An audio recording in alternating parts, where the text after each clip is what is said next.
तर बघा मित्रांनो, आज आपण बघणार आहोत एसएससी बोर्ड मध्ये आलेला प्रश्न 2025 चा 3 मार्क्स साठी डिफरन्शियल इक्वेशनचा आहे. तर बघा, हे जे डिफरन्शियल इक्वेशन आहे, तर डिफरन्शियल इक्वेशन जे आहे होमोजिनेट डिफरन्शियल इक्वेशन आहे. होमोजिनेट डिफरन्शियल इक्वेशन म्हणजेच काय, तर प्रत्येक टर्मची जी डिग्री आहे ती सेम असली पाहिजे. तर बघा आता याच्यामध्ये बघा, हा एक्सचा पॉवर 1 आहे, इथे पण एक्सचा पॉवर 1 आहे, इथे पण वायचा पॉवर 1, एक्सचा पॉवर 1 आणि एक्सचा पॉवर 1. म्हणजे हे झालं आपलं कोणतं इक्वेशन? होमोजिनेट differential equation. जर होमोजिनेट डिफरन्शियल इक्वेशन असेल तर आपल्याला वायची व्हॅल्यू काय पुट करायची आहे? आपल्याला वायची व्हॅल्यू पुट करायची आहे व्ही एक्स पुट करायची आहे. ठीक आहे. तर आपण काय करणार, मग याच्यामध्ये तुम्हाला व्ही ची व्हॅल्यू भेटते, व्ही ची व्हॅल्यू तुम्हाला काय भेटणार आहे? व्ही बाय एक्स भेटणार. ठीक आहे. तर आपल्याला ह्या पद्धतीमध्ये हे एक्झाम्पल कन्वर्ट करावं लागेल. इथे बघा टॅन मध्ये काय वाय अपॉन एक्स आलेला आहे. ठीक आहे. इथे एक्स दिलेला आहे, इथे एक्स दिलेला आहे. तर आपण आधी काय करणार आहोत, ह्या इक्वेशनला काय करणार आपण? Divided by x both side. तर आपण एक्स ने पहिले डिवाइड करून घेऊ. याच्यामध्ये काय होणार, मग इथला एक्स कॅन्सल होणार, इथे आलं dy बाय dx. इथे बघा इथला पण एक्स कॅन्सल होईल, इथे काय आलं तुमचं मग टॅन वाय अपॉन एक्स, आणि इथे काय येणार तुमचं वाय अपॉन एक्स येणार. आता एक्झाम्पल जे आहे तुम्हाला वाय अपॉन एक्स मध्ये फॉर्म मध्ये भेटलेला आहे, त्यामुळे आपण काय करणार आहे, इथं वाय ची व्हॅल्यू पुट करणार आहे. वायची व्हॅल्यू पुट करणार आहे आपण व्ही एक्स. ठीक आहे.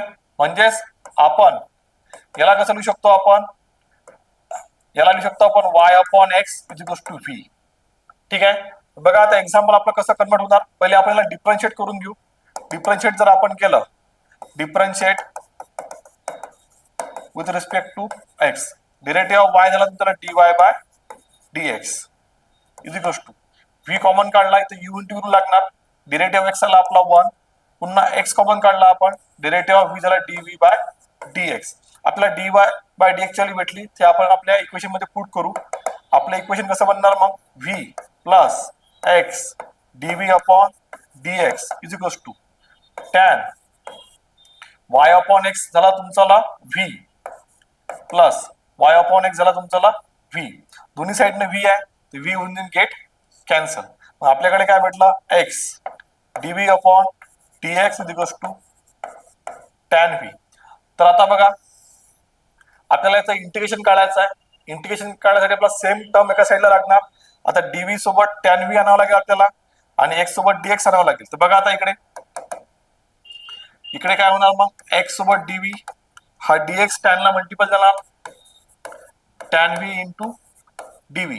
पण याचं इंटिग्रेशन निघणार नाही, त्यामुळे आपल्याला v एका साईडला घ्यावं लागेल. इथे घेणार आपण बघा dv अपॉन टॅन v, आणि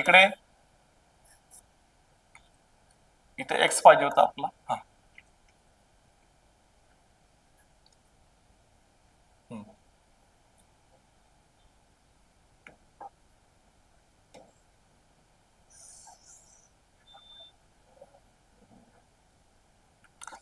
तर बघा मित्रांनो, dx आपण इकडे मल्टिप्लाय घेऊन घेऊ. तर टॅन व्ही इंटू काय आला, dx आला. तर आता याच्यामध्ये काय होणार मग बघा, dv ला डिवाइड टॅन व्ही येणार इज इक्वल टू, आणि dx ला डिवाइड काय येणार? x येणार. तर आता आपण इथे इंटिग्रेशन काढू शकतो. फक्त 1 अपॉन टॅन व्ही ला आपण त्याला लिहू शकतो cot v into dv is equal to dx upon x. Taking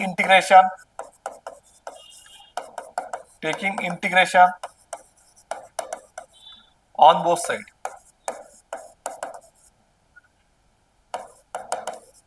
integration घेऊन घेऊ आपण, integration cot v dv is equal to integration dx upon x plus c. Integration of cot तुम्हाला माहित आहे log of mod of sine v येणार, इथे integration आलं log x, आणि कॉन्स्टंट पण आपण लॉग c घेऊन घेऊ. आता बघा याला आपण कसं लिहू शकतो मग, लॉग साइन v आणि log a plus log b, म्हणजेच log a into b log x into c. दोन्ही साईडला लॉग आला, लॉग होऊन जाणार आपला कॅन्सल. आपल्याला भेटलं इथं sine v is equal to xc. तर आता आपला फायनल आन्सर आलेला आहे जवळपास. फक्त आपल्याला काय करावं लागते, आपलं जे नेक्स्ट स्लाइडवर आन्सर आलं होतं ते होतं sine v is equal to होतं xc. तर आपल्याला काय करायचं, इथं v ची व्हॅल्यू पुट करायची. तर आपण v ची व्हॅल्यू काय पुट करणार आहे?